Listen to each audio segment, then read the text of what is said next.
You're welcome to another edition of Motherland. Do well to like and subscribe to help us improve our content.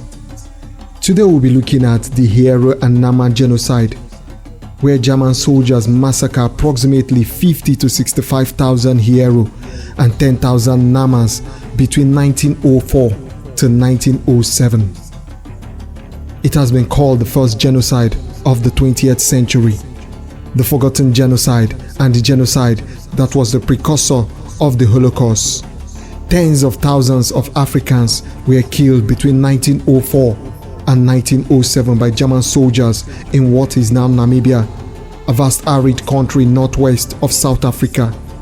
German soldiers targeted people of two ethnic groups, the Herero and the Nama, because they had resisted land grabs by German settlers.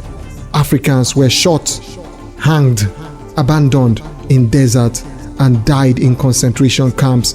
Descendants of Herero and Nama marginalized groups within Namibia itself kept alive the story of their genocide through oral tradition and cultural events. Well, let's tell you the story in full now. Germany formally colonized the GSWA, which stands for German Southwest Africa, in 1884. Prior to colonization, several district native groups lived freely in the area, including the Herero, the Nama, the Damara, the San, and the Ovambo.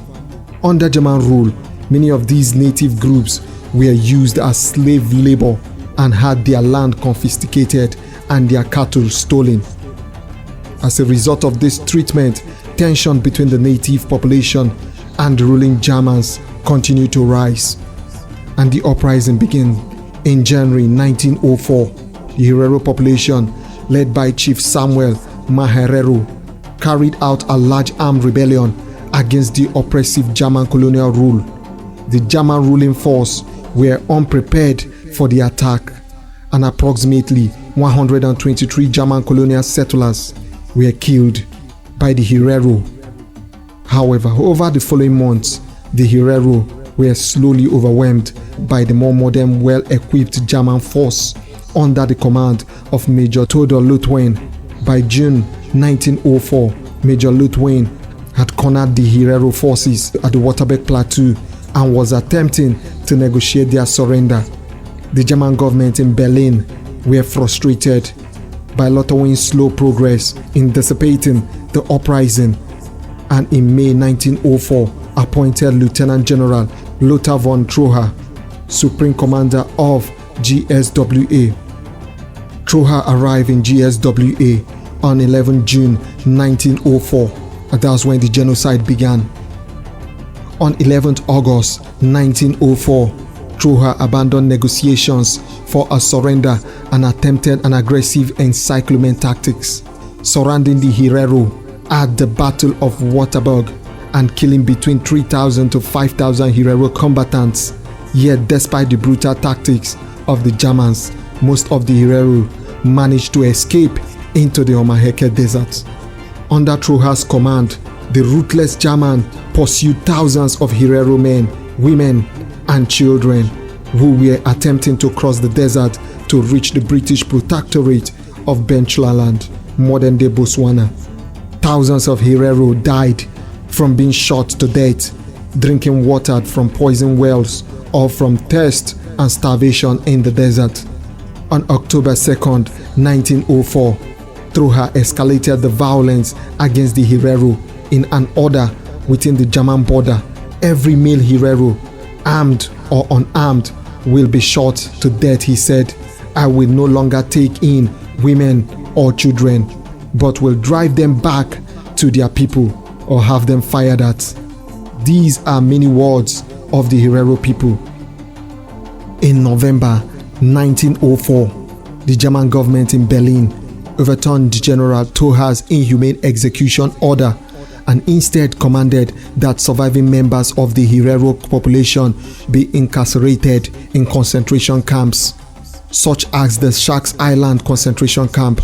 But at this point, however, many thousands of Herero had already been murdered.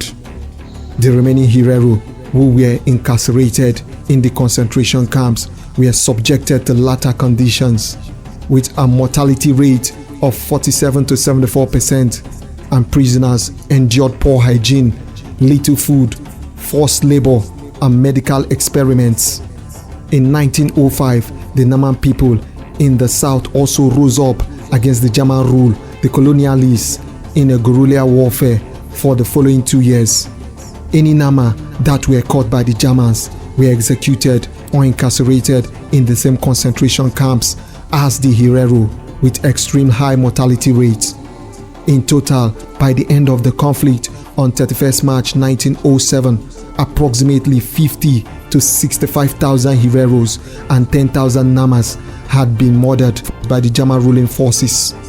Germany described the killings as a genocide and agreed to issue an apology, to providing 1.35 billion towards reconstruction and development project.